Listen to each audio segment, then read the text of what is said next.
It's that time of the garden season where the harvests are really starting to pile up. Cody and I had a Sunday off, so we decided to get as much done as possible. We started off by sanitizing a bunch of jars and then jumped into one of our favorite recipes, our fresh vegetable salsa. The recipe for this comes from the Ball Complete Book of Home Preserving. Last fall we did an episode where we went step by step of how to make this salsa. I'll include a link in the description if you guys want to take a look at that video. One of the reasons why this is one of our favorite recipes to make is because almost all the ingredients for this salsa come straight from the garden. There's also no added sugar, and you can add the desired level of salt when you go to eat it. I have to say by far one of the best investments we made this year was to get a vegetable chopper. We got this one off of Amazon. It is a full star vegetable chopper. If you guys are interested, it is in our Amazon list, which is included in the description of this video. As much as I like chopping vegetables by hand, when you're making this amount of recipes to can, it really saves time on cutting all the vegetables up. Another thing we love about this salsa recipe is you can make a mild or hot version of the salsa. If you want a hot version, just leave the seeds in. If you want a medium version, just take the seeds out. Here I took the seeds out because we've already made a bulk supply of the hot salsa. I'm also going to take the seeds from some of the biggest jalapenos and save them so that we can try and propagate them for next season. Another great investment that we made that you just saw me take the jalapenos out of was buying reusable washable silicone baggies. We usually buy the regular Ziplocs from the store, but we got tired of throwing them away. These ones are reusable and we can use them for anything all year round. Once all the ingredients for the salsa has boiled for 25 minutes, it's time to can them up. Now that the salsa is all done and canned up, it's time to move on to our Salsa Verde. You're going to roast the tomatillos, garlic, onion, and jalapenos on a baking sheet under the broiler for about 5 to 7 minutes. If they start to get black charring marks, you'll know that they're done. Once you take them out of the oven, you want to put them into a food processor. A blender would also work. For this, we're going to use our Ninja food processor. We're also going to add about a half to 3/4 cup of cilantro, a squeeze of a couple limes, and about a tablespoon of cumin.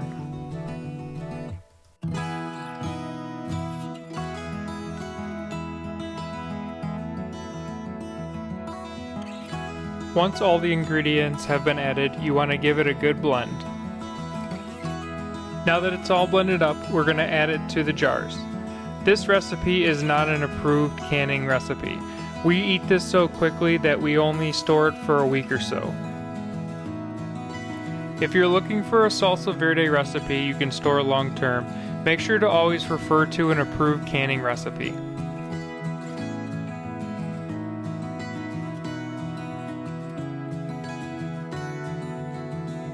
Alright, we are 2 recipes down and we still have a lot to go. I'm starting on one of my favorites, pickled banana peppers, while Cody is starting on one of his favorites, cowboy candy. I absolutely love sweet banana peppers on all of my salads or just eating them straight out of the jar, and this is a quick 25-minute recipe. Just a side note, you can these if you're following proper USDA guidelines for sterilization and timing. But what we're going to do is we're going to leave these in the pantry for about a week and then put them in the refrigerator, and they should last up to 3 months. For this you need about 1 pound of banana peppers. Cut them into rings and tightly pack them into the jar.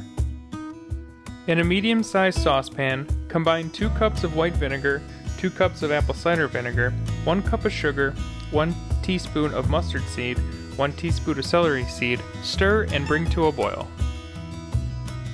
While we wait for that to boil, Cody has already put together the ingredients for the cowboy candy.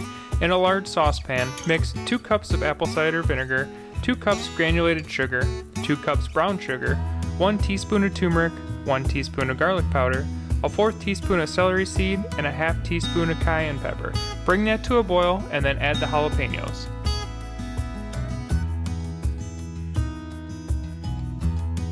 Our pickling mixture for the banana peppers is now boiling and we can add it to the jar. Fill the jar to 1/2 inch headspace, wipe the rim, seal, and place in the pantry for 1 week before moving to the refrigerator. After Cody placed the jalapenos in the cowboy candy mixture, he let it simmer for 4 minutes. Then you take a slotted spoon and place the jalapenos into the jars without the liquid. Return the liquid to the stove over high heat and boil for another 6 to 7 minutes. When done boiling, remove from the stove and let cool for 3 minutes. Then ladle into the jars, making sure the jalapenos are completely covered. Place the jars into a water bath canner. Ensure that the water is 2 inches above the top of the jars. Process pints for 15 minutes after the water comes to a rolling boil.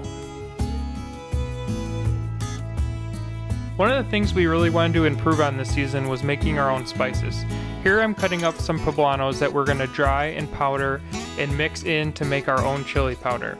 Some of the other things that we're dehydrating this year are cayennes to make red pepper and red pepper flakes, serranos, oregano, Thai peppers, parsley, celery for celery salt, kale for green powder, lemon balm, marigolds, and chamomile for teas. Having fresh, dried spices is one of the favorite things we love about having a garden. This time of year, though, it is really hard to keep up with the amount of peppers and herbs we have to dehydrate. Hopefully within the next year or so, we can upgrade to a bigger dehydrator and possibly even a freeze dryer to help us with the preserving process. With our current dehydrator, it takes about 12 to 16 hours to get the peppers dry enough to blend into a powder.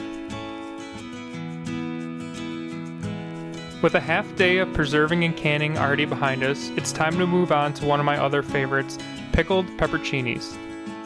Start by using my knife to make a slice in each pepper to allow the liquid to get inside.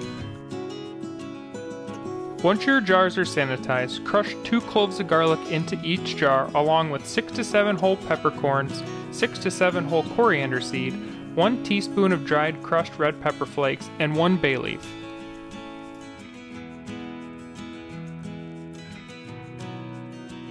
Once those ingredients are added to the jar, it's time to pack the pepperoncinis into the jar. And I mean pack. The pepperoncinis are going to shrink a little when you add the boiling water, so make sure to pack them tight. While we're packing the jars, I'd like to make another side note.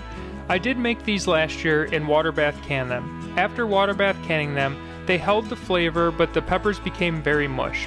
If anyone knows how to keep the pepperoncinis very crisp when you water bath can, please let me know in the comments. I plan on doing with these what I did with the banana peppers. I'm going to marinate them in the pantry for about a week and then move them to the fridge. I plan on using these for fall types food like Italian beef during football season, so they should last about 3 months in the fridge. Now, let's make the brine. In a large, heavy bottom pot, add 4 cups of white vinegar, 4 cups of water, a 1/4 cup of kosher or pickling salt, and a 1/3 cup of sugar. Bring the mixture to a boil. Make sure to stir often to avoid burning the sugars to the bottom of the pan. Once the mixture comes to a boil, remove from the heat. Fill the jars to a 1/4 inch headspace. Clean the rims and seal. At this point, you could choose whether to water bath can or marinate and move to the fridge. If water bath canning, process for 10 minutes with at least 2 inches of water above the cans. Remove from the water and let cool for at least 24 hours before storing. We had some cucumbers left and some fresh habaneros that we just picked from the garden, so Cody wanted to go ahead and make his grandma's quick sun pickle recipe. For the brine, Cody's going to do 1 cup of water to 1 cup of vinegar and 1 tablespoon of salt per 1 cup of liquid. Bring the liquids to a high simmer, add salt and stir until dissolved. Stuff 1 to 2 garlic cloves, 1 whole habanero, handful of fresh dill, 2 tablespoons of dill seed, and cucumbers into a 1-quart jar. Fill the jar with the hot brine. Seal jar and place in the hot sun for 2 days and then refrigerate. 1 tablespoon of yellow mustard seed is also optional. One of the things that we're super excited about adding this year was our Johnny Apple sauce maker and food strainer. Last year when we were making any type of red sauce, we had to boil and skin the tomatoes by hand, which is a long process. This food strainer is going to save us so much time and we're excited to finally get to use it. We're going to be making, for the first time, Italian-style tomato sauce out of the complete book of home preserving. We're going to start by making 8 cups of fresh plum tomato puree out of our paste tomatoes from the garden. I'm using a weighted scale to make sure we get the 8 cups or 2 liters of tomato puree that we need.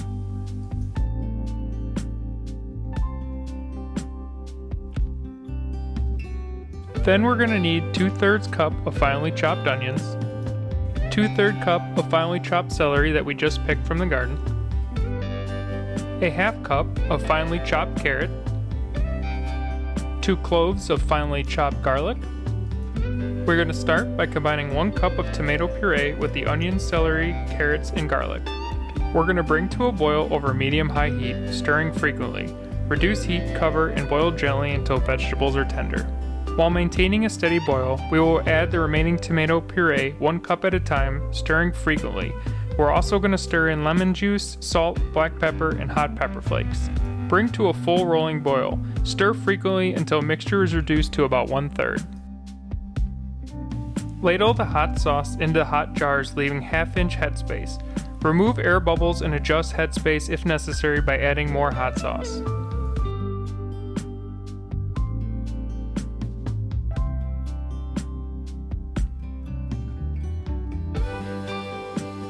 As always, wipe the rim, center lid on jar, and screw band down until resistance is met.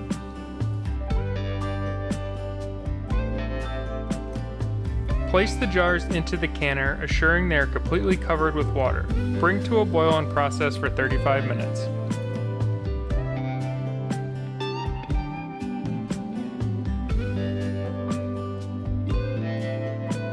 It's been an extremely long day in the kitchen, but we didn't want our celery leaves going to waste.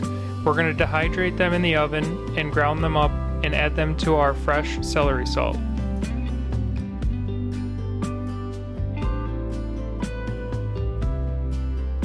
Well guys, it's been a long day in the kitchen. We spent about 10 hours dehydrating and canning everything we needed to get done. The last thing we're going to do here is make sure we date and label everything that we did today. Although it's a long process to preserve all the food that we get out of the garden, it's such a feeling of accomplishment when everything is done.